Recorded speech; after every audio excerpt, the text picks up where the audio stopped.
It's another edition of WrestleLogic right here on Real Deal TV. I'm Paul here with Chris, the Real Deal, Mr. Sex Appeal Steele, and it's another edition of Pints Up or Down for Raw and SmackDown of the week. And, I have to say, a little more impressed this week than I was last week. But I think that was the problem. I still had a bad taste in my mouth from Backlash. Well, Paul, what you're going to be more impressed with me this week is, per your request, I have brought you a Mr. Sex Appeal, the latest edition of the Mr. Sex Appeal t-shirt. Per your request, it is all yours, sir. Oh, that looked good on him, won't it? I like it. All right, so Raw kicked off. It was all awkward, actually. I was not a big fan of the whole Nia Jax, Ronda Rousey thing. I thought it was kind of awkward.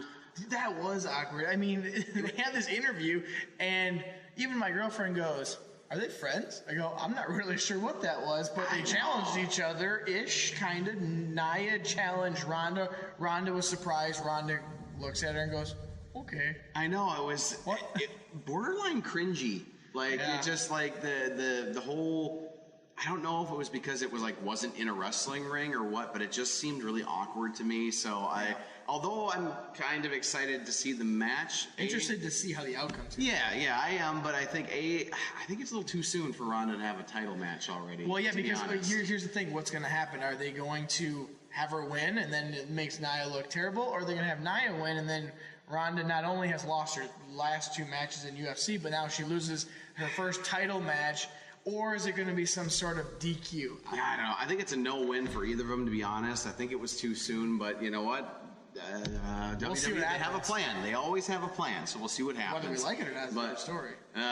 But leaving the pint down on this one, it was too cringy for me. So, that was awkward. So next, though, Roman comes out and kind of whining again, and I'm getting screwed out of everything, and then Kurt comes out and kind of tries to, lay down the law, but he's obviously being, twisted by the powers that be, because he even dropped the line "best for business." So he's obviously being reeled in by, as good old Ross says, by Miss Lady Balls herself, the good old Stephanie McMahon. So I mean, I get it, but what I have to say though is I like the twist on that story. I like that it's all of a sudden it's something's controlling Kurt and kind of keeping him in check, so to speak. I kind of like that aspect of the story, I think. What was most interesting to me is they kind of tried to go Attitude Era, where all of a sudden just all hell broke loose and he was taking him to the back, beating him up and all this. But I saw a meme on Facebook the other day. It said, the only guy good enough, I can't remember what it was, to get gender cheers or something like that. Oh, yeah. It was just, I was like, yeah, because Jinder's supposed to be the heel in this whole thing. Yeah. And obviously, I mean, they need to let Roman, I think, just do whatever he wants to do for the most part. And whatever way it goes, it goes. As of right now, he's getting booed. But hey, guess what? Some of the greatest superstars before have gotten booed right off the get-go when they did that kind of stuff. The Rock being one. Yep. Yeah, and you see, we both know what's going on. Right. They let him do whatever he wanted. He talked however he wanted. It didn't matter. And all of a sudden, everyone came around, and he was doing the exact same shtick as he was when he was being a heel, and then all of a sudden he turned face. And maybe that's going to happen. We don't know here, but it's been 2 years of getting booed. I'm not going to drink to this, though. Behind the scenes, there was a shoot interview with Roman, and he actually said that he would turn heel if it was to have a bit with Daniel Bryan. Roman, you already are a heel. Well, but full out. Not Vince's heel. Exactly. No, he would do a full-out heel turn to have a program with Daniel Bryan. And quite frankly, I think that would be gold. Yeah, because then you can establish him as a heel, and you can, and obviously Daniel Bryan, he's never going to be a heel, I don't think. And no matter how hard you try to be like Stone Cold Steve Austin, not going to be a heel. No. You can try as hard as you want, but Roman, I think he can go back and forth. He has that look. Yep, and I think this would be really good for him. I say do it. I say WWE make it happen, whether Daniel Bryan needs to come to Raw or Roman goes to SmackDown, because I think it would be a huge program and could be money. And now the thing I hear, and people can love it, they can hate it about Roman Reigns, whatever you want. And I think it was Ryback's podcast I was listening to, and he said that Roman's number 2 in merchandise sales. So he's doing something right, whether people are booing or not, and whether that is accurate, I don't know. But if that is the case, there's a reason why he's there. They keep pushing him down your throat. If you're selling, that's what it's all about, is making the money. Burning parties. Burning parties? Yeah, they're just buying the merchandise and burning. No, I'm just kidding. I have no idea. I have no idea. Soon to happen in Cleveland again. All right. Once again, I'm keeping the pint down on this. Yeah. It's not something I'm going to drink over. Nope. However, the next thing is something I'm going to drink over, and I don't like to usually jump ahead and already tell you what I'm going to do, but come on. Seth Rollins versus Kevin Owens. Yep. Come on. That's a marquee match. It's a marquee type match. I mean, this is something that, I would love to see again on pay-per-view. Like, I think this could be a huge pay-per-view match. I mean, you know the outcome and what it's going to be. You know that the title's most likely not going to change hands on Raw, but it was still a good match. And Kevin Owens made that curb stomp look good. Finally, in like 3 weeks it took, Kevin Owens made it look good, although him getting in the bottom row looks so awkward when a guy does it. It's different when a woman does it, but when he gets in there, he's just kind of crawling, and it just looks weird, and you just know it's going to happen, but he still made it look good, so I'm drinking that easy. Yeah, but my favorite part of that whole match, though, that Falcon Arrow on the apron. Ooh, yes. Oh. Ouch. That's painful. Oh, I cringed a little bit. I was just like, oh my God, I don't care who you are, that's going to hurt. Yep. And I'm sure someone can attest to that. So yeah, it's not fun. But WWE probably has the pads all the way around there rather than a board sticking out like the Indies. Yeah. So I'm drinking to that one. All right, let's drink to Seth and KO. Damn, that's good. The Hazy IPA down at Island City Brewing Company. Island City. All right, up next, they just really turned this into Triple Threat Monday. I mean, there was 3 triple threat matches. They just kind of announced them all. We'll hit them up later on, but you gotta get all the superstars on. Yeah, but it's totally caught me off guard. I'm like, holy, triple threat matches, Batman. I mean, there was 3 of them. I guess the triple threat, but whatever. Anyway, but as we moved on, okay. Once again, I know this is A, building up to a match down the road, and B. See what I did there? It was a backstage segment. I do not care. I'm drinking to this next one because I was floored by the fact that they're doing something with the former Miz Taraj. Oh, God, I loved the whole bit with the A team. No, you guys can't do that. That's a television show. The B team, because we're the best team. I have not seen so much energy and fire out of those 2 guys in a long time. Hey, maybe they're going to let them actually do something. They're talented. They're 2 talented workers. Let them do something. Maybe this is the thing that might stick for them. Yeah. Who knows? Well, it's 2. Well, I mean, Curtis Axel's 3rd generation because you got Larry the Axe, Mr. Perfect, and then Curtis Axel, Minnesota, and Bo Dallas. Bo Dallas is 2nd generation because his dad is IRS. Yeah, that's right. Yeah. And then obviously his brother Bray. Yep. So, but I don't know. Like I said, I usually don't drink the backstage segments, but the fact you're going to drink too. Yeah, I like. Well, you're going to see next coming up later in the show. I am. Yeah. But it's just exciting to see them do something besides them just being lackeys. Right. They're finally coming into their own, and I applaud them both for it. They are talented. They are. Let them do their work. Yep. Up next, the first triple threat. It was a Money in the Bank qualifier. We had No Way Jose, who as much as I hate to admit it, the guy makes me smile. I can't help it. I don't like him, but he makes me smile. And then we had Baron Corbin and Bobby Roode.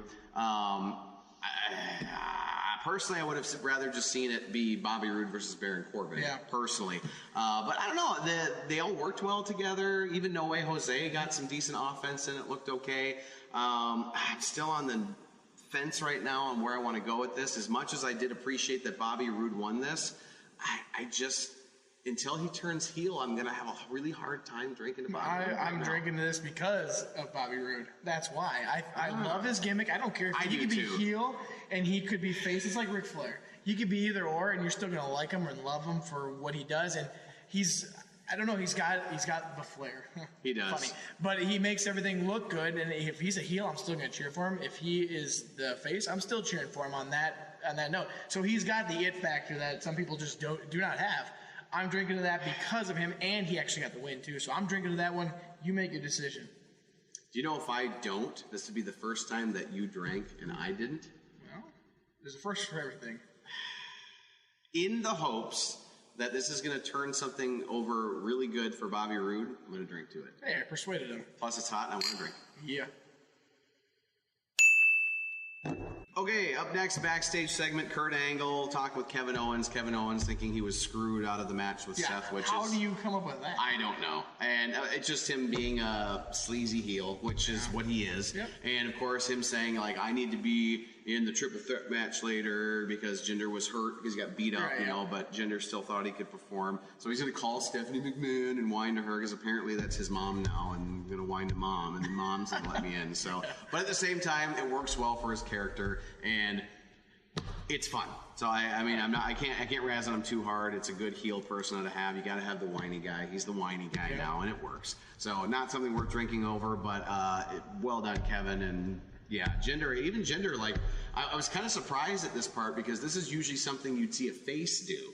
Like you totally see the face be like, "Oh, I'll get through the pain." Like that's like a face move, and you have one of the biggest heels in the company doing it. So I thought that was kind of interesting. And I still like Jinder's look. I mean, people can say what they want about him. I still think he looks like a megastar. Yeah, he went and did his training, whether it's enhanced with some steroids or he naturally did it. I don't really care one way or another. He looks like a megastar. Creatine. Oh, creatine. I don't know if that's true, but I'm just like. Well, I took creatine. It didn't do that to me. So, kind of unorthodox for us, but now this is going to cause us to technically get 2 drinks over the same people, but it's totally worth it. Because then all of a sudden you have these new On Fire, the B team coming out with the exceptionally over Breezango coming out. Yeah, what's up with that? How'd they all of a sudden just get over? I don't know. Breezango? I mean, it's a funny gimmick. It's the Fashion Files. Everyone loves the Fashion Files. As cheesy as it is, it's one of those things that you just can't help it. It's just like, okay, that was cheesy, but that was funny. That's how they got over, and they did a good job of it. And it was kind of funny because as much as I was like, okay, B team's first match, and Kurt was giving a hard time that they've never won together. So I was rooting for them, but I love Breezango too. So this was a hard one for me to like. But it was one of those ones I was like, you know what? No matter who wins, it's going to be awesome. Well, you know what really got me to want to drink over this one is their celebration was hilarious. This was almost the moment of the week for me, except for there was still coming up later in the show, and also SmackDown had to come yet too, which a couple other good things. But I'm drinking this. I really hope that they let them just kind of do their thing and just, don't let them have this win and then just fizzle out. I mean, let them do something with it. I think it was just so funny to see that win. That was how the Mom Squad started. That's how we started winning. Well, when I'd get on Todd Owen's shoulders and we would parade around like this, like we just won the biggest match of our life. That's obviously winning against Breezango isn't winning the biggest match of your life. Maybe Broken Matt Hardy and Bray Wyatt would be a big win or something like that, but it was just hilarious. And it reminded me of the Mom Squad when we first started down in WWA 4 in Atlanta. So I'm drinking this one easy. No, I am too. B team. And actually, by the way, I want a T-shirt looking like the hand-drawn bee, by the way. I think that would actually sell really well. What about that 4 Horsemen one that they had? That'd be a great one. Up next, 6-woman tag match. I'm sorry, I'm going to boo Sasha Banks until they figure out what the heck is going on between her and Bayley, because I am so sick of that. I'm just so over it. It's like 4 weeks in a row or 5 weeks in a row. We just don't know what's going on. It's just like they either need to pull the trigger on someone turning heel and they have their program together, or just move on. And I feel like they can't do either. So it's annoying. I'm so done with it. But match itself, pretty good. Natalya and Ember Moon, really good performances. I felt the match was a little sluggish at first, but then the whole end bit was bonkers. You had that. What does Sasha Banks call that move? She jumps off the apron and double knees to the face. That's almost like Rey Mysterio when he rides. Yeah, I can't remember what they call it. Like the Matoria or something like that. It's some Meteoria or something. But anyway, that was badass. And then that crazy suicide dive from Ember Moon. That full speed. She goes balls to the wall. She does. Literally, I was like, whoa! Like when she comes, there was no slowdown. She was full speed through the ropes and took up the right spot. If you're gonna do that move, you got to commit to it. Touche. For the work itself, I'm gonna do a pint up to this. And 5 out of the 6 women in the ring, I still actually appreciate. I like the Riot Squad. I think they have a good look. I think Ruby's underappreciated, and she needs to have a solo run. Natalya, I'm cool with. Ember, I'm cool with. Sasha, boo. But I'm gonna drink to it. I thought it was a good match. I'm gonna keep my pint down on this one, and only because it's 6-woman match. I really like the push that Natalya is getting because I really think she deserves it, as I've said in the previous weeks. But a six woman tag, they're just trying to get everybody into it. Not that excited. I'm not excited about the part that you're talking about, Sasha and Bailey. Figure them out. Yeah. What are they doing? I'm going to keep my pint down to this. I'm going to let Paul drink on his own. Your suicide dive is getting this drink, Ember. There you go. All it took. All right, up next, a little backstage video with Drew and Dolph, which... keeping it down on this because we got stuff coming, but I love their video packages. They do really good. They've got that edge to it, as simple as they are. Kind of surprising, actually, because Dolph is just like this show stealer. And but Drew's really kind of coming up. Oh, yeah, but I wasn't expecting that from him. Yeah, no, Drew is starting to own it. I'm really excited to see where this goes. But once again, just a video package. Wait, he was part of the three-man band, too, wasn't he? Yes, he was. So now, all of a sudden, Heath Slater's three-man band, those other two lackeys or whatever you want to call them are getting some pretty big pushes, huh? Yeah. With Jinder. Poor Heath Slater is stuck with Rhino. Poor Heath. He's got kids. He was the leader of that group too. And he's got kids. Now he's like picking up the band equipment afterwards. I still want a good old-fashioned gore. We don't see gore anymore, and it makes me sad. But anyway, I wonder. I have a feeling I might be drinking alone on this next one too, because I can't get him to drink for these guys, but I still love it. Matt and Bray Wyatt. The only thing that is almost making me keep my pint down is the fact that they've basically turned the Revival into a jobber tag team. Yep. I mean, that's exactly what I see too. And right when they came out, I knew exactly how the match was going to go. But obviously, as a worker that I know, you can't make your tag team champions look like crap either. But not at all. Throw a wrench in there at us or something. I mean, even if they lost by some cheesy way or some just dick, whatever it might be, you just got to change it up. I know what's happening every single week, and that's why you can't give me a drink to this. Although, their finish, kind of cool, looks painful. The kiss of deletion is what it's being called. Is it? Oh, really? Got in for it finally. Well, I mean, that was kind of nice. Look, it looks pretty devastating. No, it's pretty impressive. And then, and I like the whole Matt Hardy, like, when the opponent does something good, and he's like, wonderful! And he gets like the whole crowd to cheer for the opponent. I don't know. I know you think it's kind of gimmicky and kind of cartoony, but I love it. Like I said, it brings me back to the nostalgia of the late 80s, early 90s era, and I think they do it well. Matt's got something going for him. I just can't get behind Bray. And I never have, and I don't know what it is, but Matt is great on his own, or he's great as a tag team. He's just a good worker all around. He's like Chris Jericho, you know. You gotta help the younger guys up, and that's just what it is. And I have a feeling that's where he's gonna be at. Tag team title is great though. It is, where he's at in his career. Yeah. Most people are sitting at home on the couch watching, and he's still out there, and he's actually pretty hilarious. Yeah. But I'm not gonna drink this. I'm gonna let you, if you're drinking on your own, it's all you. Wonderful. I mean, this beer is wonderful. Bailey backstage once again, more confusion. All of a sudden, Sasha wishes her good luck on her match. What is going on with these two? I don't know. I almost just want to delete it. Let's go on to the next segment. Yep, moving on. Just stupid. Next part, I'm still really confused because it's been a long time since we've seen Sami Zayn do a full-out in-ring promo by himself. Yeah. And I was kind of surprised. I was like, oh, this is different. But you know what, though?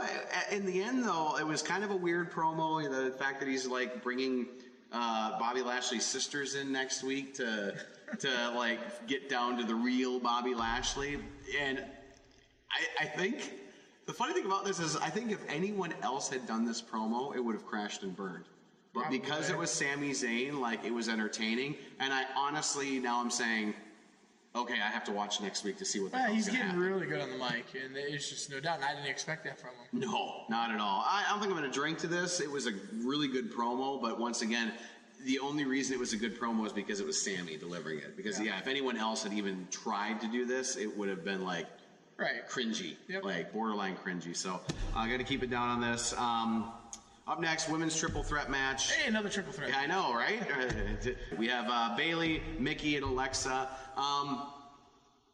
This one actually surprised me. Did not surprise me one bit. See, I didn't think Alexa was going to win. I thought they were going to try and push Bailey again to push the freaking feud. Because then I figured... Okay, I could see that. Since I thought that maybe this would be Sasha's reason to be jealous, because all of a sudden she's in the Money in the Bank. So I had it pegged that, okay, Bailey's winning this. Coming at it as a casual fan that still knows a little bit about wrestling, which that would be me, I just felt like since Alexa has lost her title recently, if she loses this, it doesn't make her look very strong anymore. So that's why I came up with, Alexa's going to win, and she actually did. Man, I'm going to start texting you just so I can prove my point that I know what I'm talking about. Yeah, no, so I'm going to drink to it because it's Alexa. Yeah, no, I'm going to drink to it too because it was a good match. The wrestling itself was very good.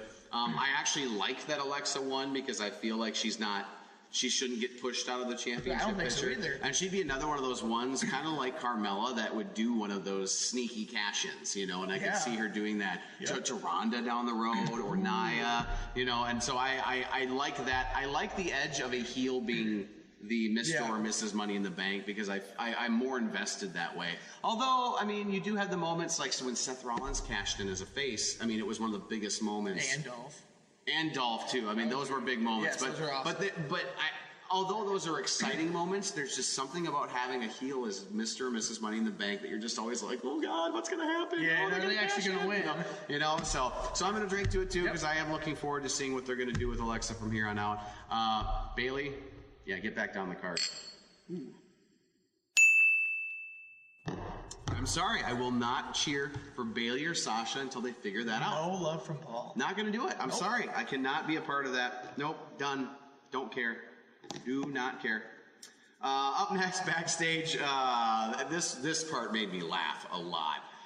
Jinder, all of a sudden he's Mr. I can do this, and then he gets speared through a wall. Yeah, you see the cardboard? Oh my God. I mean, I'm sure it was like really cheap sheetrock and you could totally tell it was a hallway behind it, not like behind the wall. Pint is getting covered for this one. WWE, no, I'm not gonna drink to it either, but it was one of those like classic moments. But at the same time, what I do have to say about what this does for me, for Roman, is it makes Roman look like a jerk.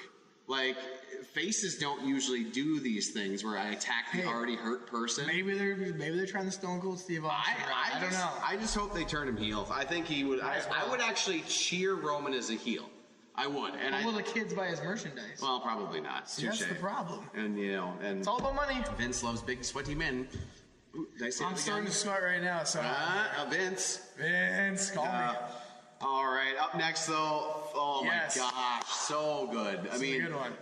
This was tough for me though because I mean, you know me, Dolph Ziggler is one of my top people in the company. Top guys too.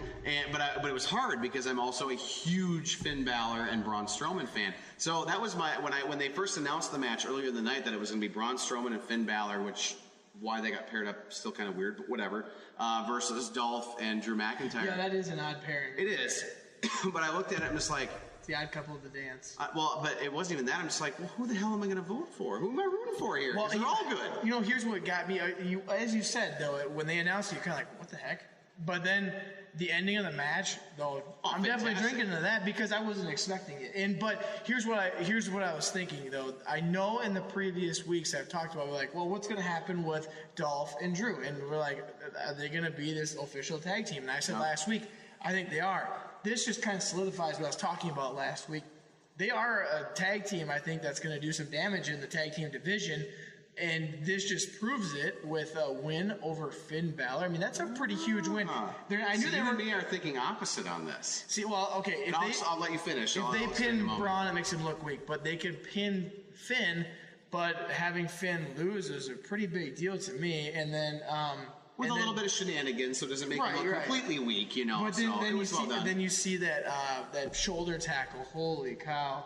That was a huge shoulder. He broke his trophy. He broke his greatest Royal Rumble trophy. So I'm drinking because it was a surprise win in my opinion. Yeah, I've said it before, I'm going to say it again. I'm always going to drink to Dolph Ziggler. I'm always going to, even if he's... Mark his words. Seriously. But for me, though, see, I didn't look at this as solidifying their tag team. I looked at this as planting two seeds for two separate feuds. So do you think Braun's going to now be a tag team division guy? I'm not sure, but like with kind of the weird little animosities, I felt like now this just could start a Drew Braun feud. Right. And then with the cheapness from Dolph, you could even have a separate Dolph and Finn feud, which if you put, God, can you imagine just those two in a match together?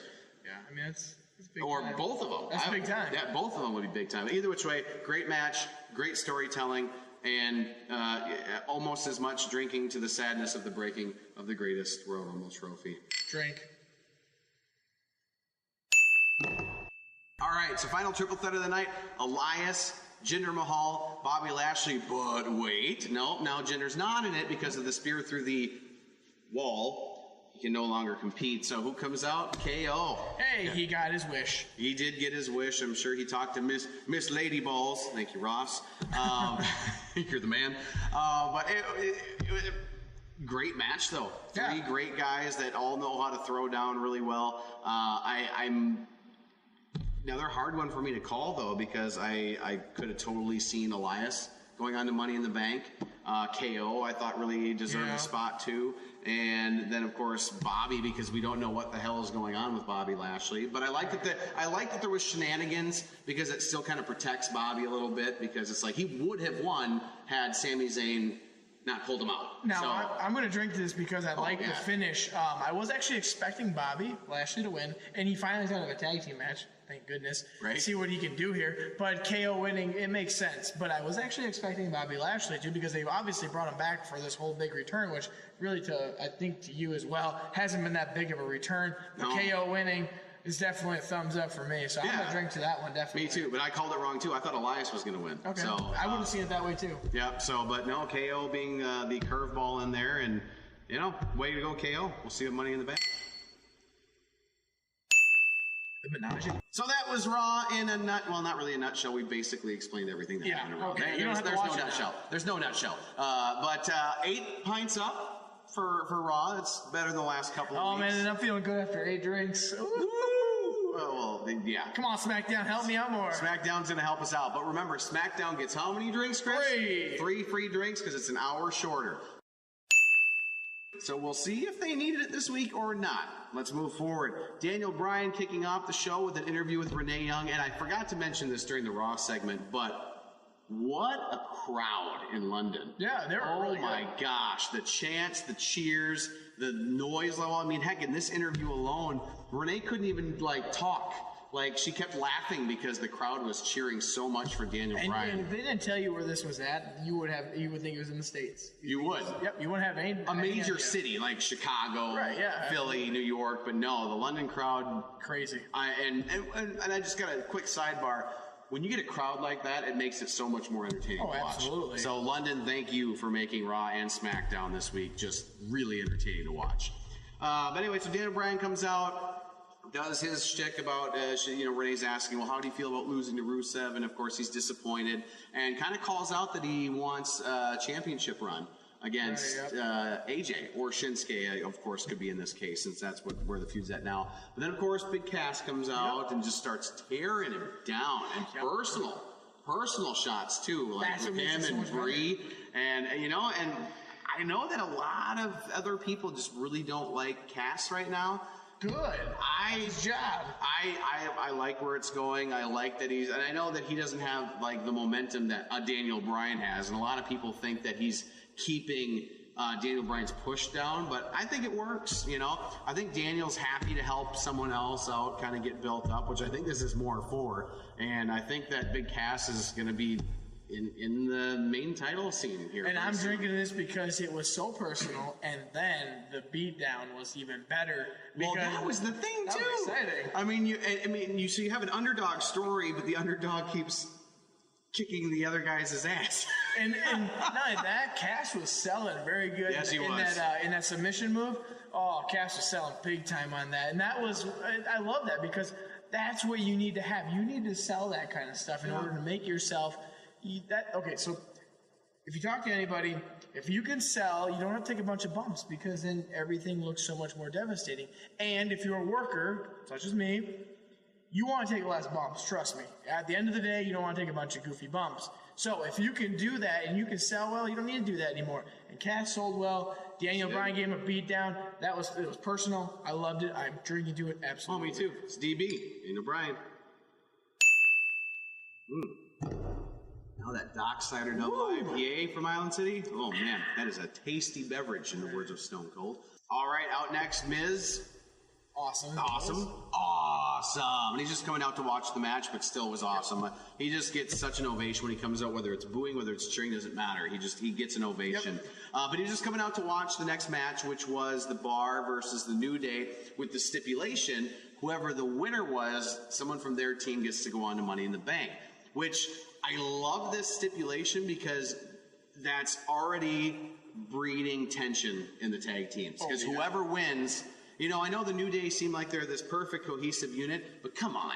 You know, all of them are going to want to be in the match. Absolutely. So, and they won. It was a good match. I really like Xavier's finisher. I love the balance on the rope, elbow drop. It's like Randy Savage mixed with Undertaker's old school. Well, you know what? I'm drinking this, by the way, because I am actually, besides the match, I am excited about Xavier Woods and his work. I didn't know that he could work like this. I don't think anybody knew he could work like this because they haven't really given him the time of day. To me, when I think of the New Day, at first it was like, okay, Xavier Woods is the third wheel. But now he's getting a lot more TV time and he's getting a lot more matches. Absolutely. And you find out that he can go. And I'm absolutely loving the fact of how well he works. And, his finisher, pretty cool, but just his all-around work is awesome. So I'm going to drink to that. But you're totally right. I mean, it was always, Kofi and Big E with Xavier, but now they've really balanced the team out. Yep. And, so let's get the drink over. But let's do it. We got a little other things I want to add to this. Prediction. I feel that Big E is going to be the one that's going to be picked to go on to Money in the Bank.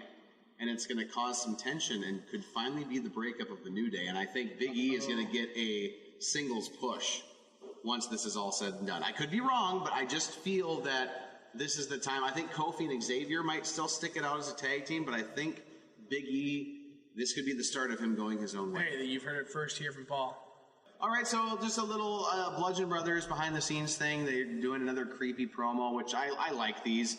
Probably for the same reason I like Bray Wyatt and Matt Hardy. It's kind of creepy, gimmicky, but I like it. I like that they're bringing some of these kinds of gimmicks back. And I really think what this is going to turn out to be is a straight-up, they're basically waiting for Sanity. And I think that's going to be the first big feud with Sanity, is they're going to be right into the title scene because...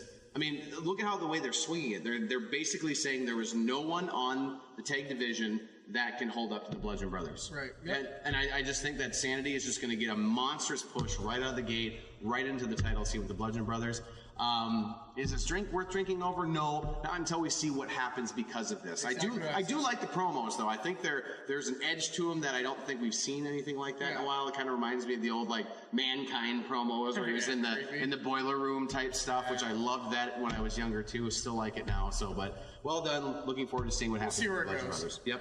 Up next, I'm liking this. I'm liking this animosity with Paige and her former Absolution teammates. Yeah. And the fact that she puts them in a triple threat with Becky, which they're like, oh, it's a handicap match. And she's like, no, it's a triple threat. You guys both have this on the line too. And I love that she's like testing her former friends. And and they of course don't look at it that way. They're looking at it as like, oh, she's being a jerk. But I feel it's like she's testing them, but it not worth drinking over, not until we get to the match later on. Yep. And then AJ backstage just doing his thing, talking about the upcoming match because main event going to be Shinsuke versus AJ. Yep. And whoever wins gets to pick the stipulation at Money in the Bank, which I always love these kinds of things. I know some people are thinking, oh, they're just extending this feud way too long, but I just feel like every single one of their matches gets better and better.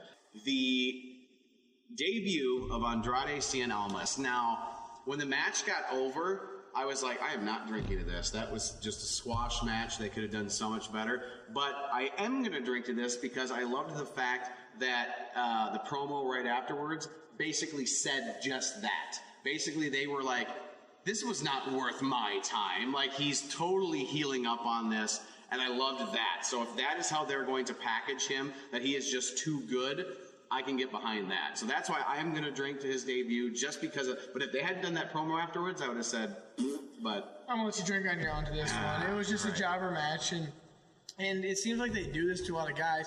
They try to push them, and then all of a sudden they go to mid-card. So I'm waiting to see what happens after this. that jobber guy looked like he had just gotten his gear off of eBay or something. It's and true. Just showed up and they're like, hey, dude, you got any gear along? And he's like, yeah, I got some gear along. Well, you got a match tonight. All right. And that was all it was. Ran to the Goodwill and just got what he could get. That's what it looked like. It just looked like some long tights. Andrade, I have complete and utter faith in you. Let's see what happens. Let's see. Next bit was a little nervous about. Rusev Day. Yes, you had Rusev, you had Aiden. Aiden's apparently going to have a new song ready for Money in the Bank now that Rusev is in Money in the Bank.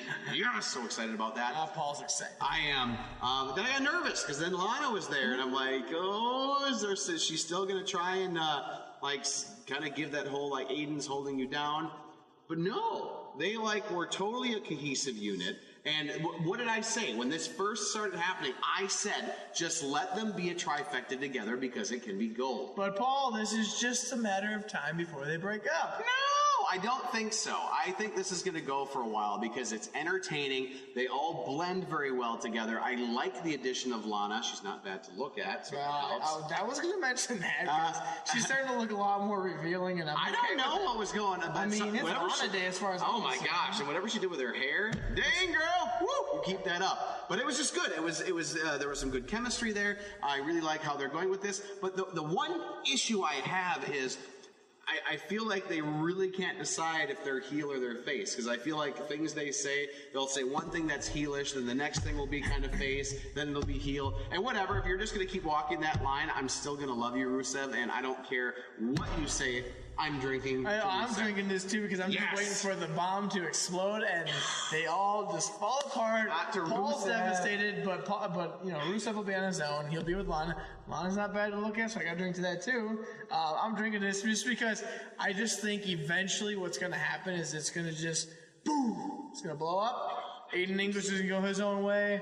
Lana and Rusev are going to go their own way. But I'm going to drink to it because I'm excited to see if it happens. All right. All right, up next, I understand what they're trying to do here, but it's still just, I don't get it on a whole. It was the royal celebration. Carmella comes out, has the whole pomp and circumstance of the royalty, and, starts tearing down everybody on the women's roster. Nobody was safe. She was just trying to say how she's better than everybody. Paige comes out, announces that she has a match at Money in the Bank. Carmella's like, no, I don't. And then Paige's like, yes, it is. It's against this woman. And out comes Asuka. And I hate to say it, as much as I am looking forward to that match, I feel like they've just taken all the wind out of Asuka's sails already. Yeah, it's tough to see where this is going. I'm not drinking this because I don't know what the heck's going on. Either. And Carmella hasn't really established herself as a winning champion. I don't think so either. So how can she have that much, I'm better than you, I'm better than you, I'm better than you, when we haven't seen it much yet? We haven't really even, I don't know, have we even seen a title defense? I mean, no. Yep, she had one. Yeah, she had one. So now she's built up on one. Okay. And she beat Charlotte clean. That's right. I know. So it's tough to see where this is going to go. And versus Asuka, they've done nothing to build off of the loss of the streak yet. So it's this could go either way. They could totally have Carmella win, but that would. I'm sorry, if Carmella wins that match, Asuka, rest in peace, because you have been rest in peace of the mid card. You have been buried. So, but if she does win, then we got the Asuka versus Charlotte feud again, like we had at Mania. That could be, because that could be Asuka redeeming herself, to say that I can beat Charlotte. So it could build into something good. We'll see. But Pints down. No, not drinking on this one. Up next, more of the Shinsuke I don't speak English backstage, which.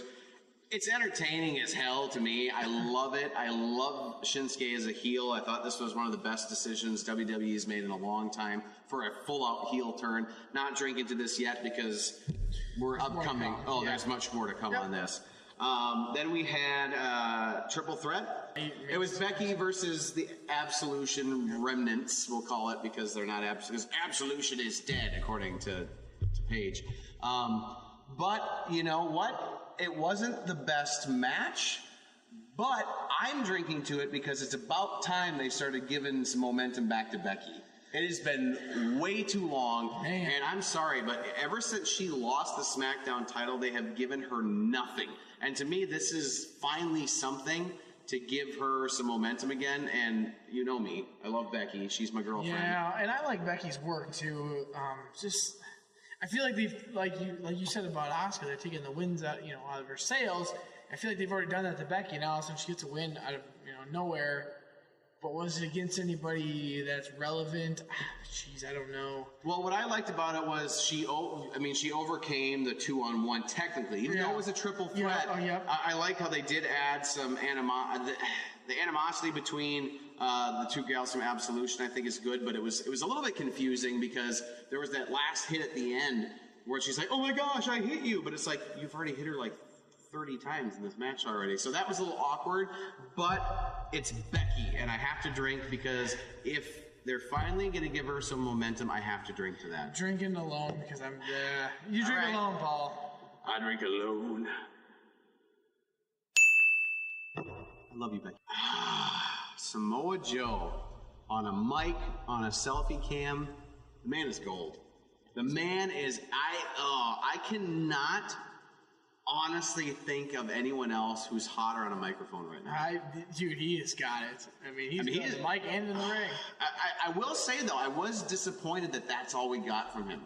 Yeah, on SmackDown. I really wanted to see him perform. So, great build up to the match for next week. We have Samoa Joe versus Big Cass for Money in the Bank qualifiers. The last one, too. This will be the last slot for a SmackDown superstar. I think Samoa's got to win. I don't know, though, but Cass just came off a big loss, too, so it's like... and he's got this whole feud. Wait. Daniel Bryan shenanigans. Because he keeps giving Daniel Bryan a hard time. It's one of those ones that all he would have to do is his music hits, he comes out on the ramp. Kind of like when Chris Jericho did it to KO against Goldberg, and he lost the Universal Championship. That's all he needs to do.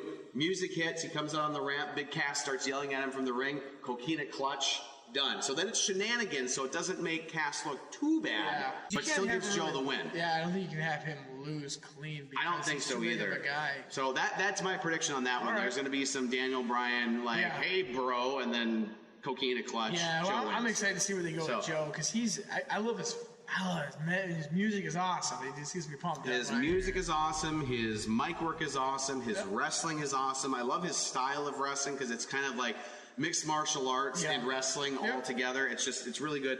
I can't drink over that though, because I would drink if he had physically been there. Right, yeah. But because it was a selfie video, I can't do it. Nope. I just can't do it. But main event, hands down, best match they've had yet, and it was on SmackDown. Well, what I loved about this and why I'm going to drink this is because I like the fact that they're letting them, whoever wins gets to pick the stipulation of the match.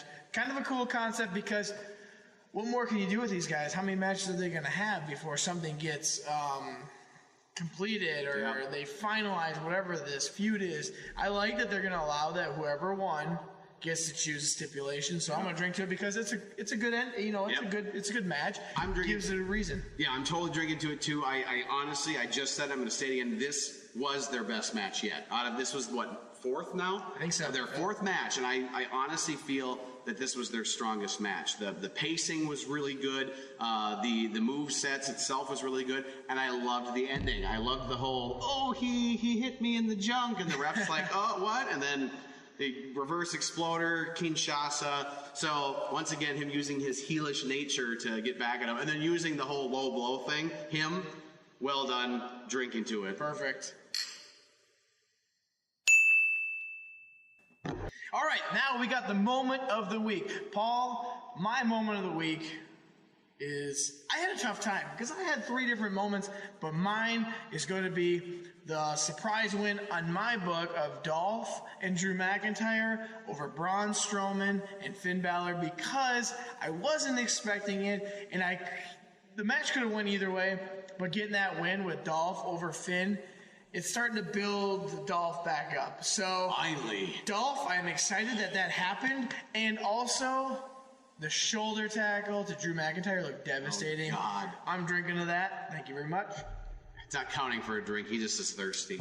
Yep. And what's yours, Paul? Well, mine, I had broken it down to 3 different moments. I really loved my boy, AJ and Shinsuke's match. I thought there was some really good storytelling there, but that wasn't it. Rusev Day, loved it. I love where that's going. That's not it.